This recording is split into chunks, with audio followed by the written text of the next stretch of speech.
Welcome to Chitra சமையல். இன்றைக்கி நாம் ரொம்ப சுவையான ஈஸியாக செய்யக்கூடிய ஒரு 3 பொருள் வச்சு தான் ஒரு ஸ்வீட் செய்ய போகிறோம். பொட்டுக்கடலை தேங்காய் பருப்பி. வாங்க இதுக்கு தேவையான பொருளை பார்க்கலாம். 1 கப்பு பொட்டுக்கடலை எடுத்திருக்கோம். இதே அளவு தேங்காய் துருவலேருந்து 1 கப் எடுத்துருக்குறோம். இந்த கப் அளவுலேயே 2 கப்பு சர்க்கரை எடுத்துருக்குறோம். நெய் 3 ஸ்பூன், ஏலக்காய் தூள் 1/4 ஸ்பூன். முதல்ல நம்ம இந்த பொட்டுக்கடலையை மிக்ஸி ஜாரில் கொஞ்சம் கொரகொரப்பாக அரைச்சி எடுத்துக்கலாம். பாருங்கள், மிக்ஸி ஜாரில் இந்த மாதிரி கொரகொரப்பாக பொட்டுக்கடலையை அரைச்சி எடுத்துக்கிட்டோம். இதை நம்ம ஒரு பவுலில் மாற்றிக்கலாம். அடுத்தது இந்த தேங்காய் துருவில் ஒரு அடிகனமான வடச்சட்டியில் வறுத்தெடுக்கலாம். இப்போ கேஸ் ஆன் பண்ணிக்கலாம். ஒரு அடிகனமான ஒரு வடைச்சட்டி வச்சுக்கலாம். வடைச்சட்டி சூடு ஏறட்டும். வடைச்சட்டி சூடு ஏறிடுச்சு. இப்போ நம்ம தேங்காவை ஈரப்பதம் போகிற அளவுக்கு வறுத்து எடுத்துக்கலாம். அடுப்பை சிம்மில் வச்சுக்கலாம்.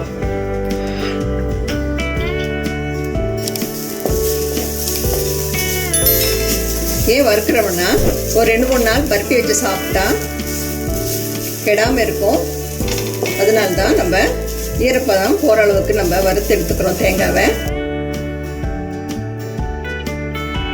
பாருங்க, இந்த மாதிரி உதிரி உதிரியாக நம்ம வறுத்து எடுத்துக்கணும். ஈரப்பதமும் போயிடுச்சு. இப்போ இதை ஒரு தட்டில் நம்ம போட்டுக்கலாம். இப்போ பாகு செய்ய ஆரம்பிக்கலாம். சர்க்கரை பாகு.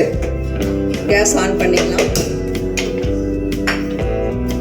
ஆன் பண்ணிவிட்டு சர்க்கரை 2 கப் எடுத்துருக்கல, அதை போட்டுக்கலாம்.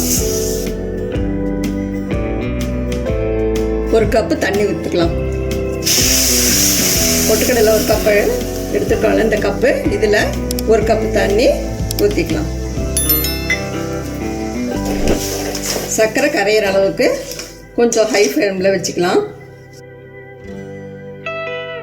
சர்க்கரை கரைஞ்சிருச்சு. அடுப்பை நம்ம சிம்மில் வச்சுக்கலாம்.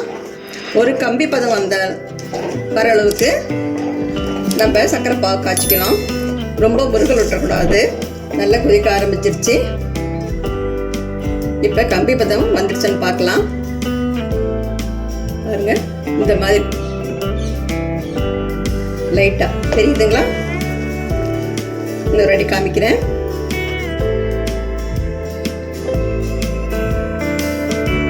நீளமாக இந்த மாதிரி இருந்தால் போதும். ஒரு கம்பி பதம். இப்போ நம்ம தேங்காய் சேர்த்துக்கலாம்.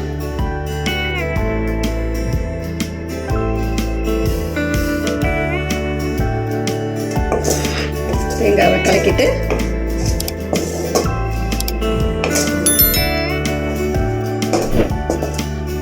பொட்டுக்கடலை மாவை கொஞ்சம் கொஞ்சமாக நம்ம போடணும். தேங்காய் கலந்துருச்சோம். இப்போ பொட்டுக்கடலை மாவை கொஞ்சம் கொஞ்சமாக போட்டு கலரி விடணும், கட்டிப்படாமல்.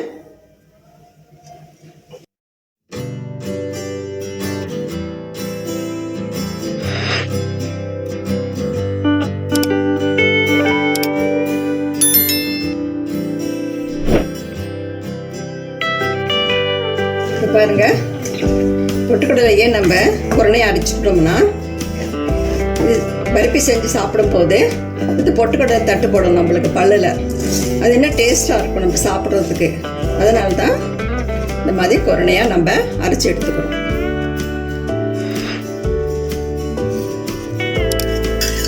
இப்போ 1 ஸ்பூன் நெய் விட்டுக்கலாம். உங்களுக்கு நெய் தேவை அதிகம்னாலும் கூட நீங்கள் சேர்த்துக்கலாம். அது உங்கள் விருப்பம். இப்போ நான் 1 ஸ்பூன் நெய் விட்டு கலக்கிறேன். இன்னும் கொஞ்சம் கெட்டியாகட்டும்.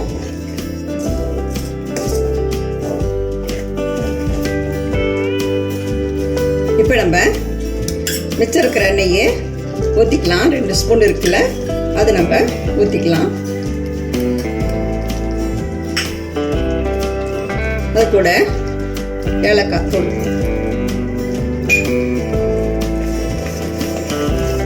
அப்புறம் ஜம்முன்னு வந்திருக்குது. சூப்பராக வாசனை வருது. நல்ல கெட்டியாயிடுச்சு. இது சரியான பக்குவம். இப்போ நம்ம ஒரு தட்டத்தில் நெய் தடவி அதில் வந்து இந்த தேங்காய் பொட்டுக்கடலை தேங்காய் பருப்பியை ஊற்றிக்கலாம். நம்ம பாருங்க, நல்ல கெட்டிப்பட்டுடுச்சு.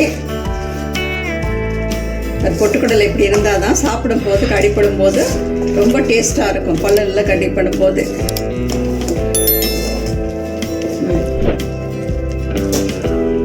பாருங்க, நெய் தடவின தட்டம்.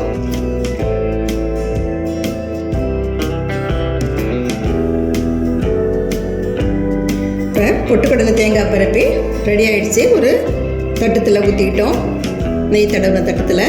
இது கொஞ்சம் சூடு ஆறட்டும். சூடு ஆறின அப்புறம் ஸ்லைஸ் போட்டுக்கலாம். பாருங்கள், பொட்டுக்கடலை தேங்காய் பருப்பி ஸ்லைஸ் பண்ணி தட்டில் நம்ம பரிமாறிட்டோம். ரொம்ப சூப்பராக இருக்குது. டேஸ்ட்டும் நல்லா இருக்குது. நம்ம வீட்டில் வெறும் தேங்காய் பருப்பி தான் செஞ்சு இருப்போம்.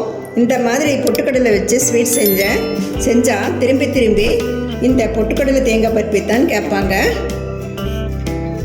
அதனால் நீங்களும் உங்கள் வீட்டில் இதே அளவோட ட்ரை பண்ணுங்கள். பாராட்டு நிச்சயம். இந்த வீடியோ உங்களுக்கு பிடிச்சிருந்தா சித்ரா சமையலுக்கு லைக் பண்ணுங்கள், கமெண்ட்ஸ் பண்ணுங்கள், சப்ஸ்கிரைப் பண்ணுங்கள். உணவே மருந்து. மிக்க நன்றி. இந்த வீடியோ உங்களுக்கு பிடிச்சிருந்தா சித்ரா சமையலுக்கு லைக் பண்ணுங்க, ஷேர் பண்ணுங்க, சப்ஸ்கிரைப் பண்ணுங்க. உங்களுடைய கருத்துக்களை கமெண்ட் செக்ஷன்ல பதிவு பண்ணுங்க. உணவே மருந்து.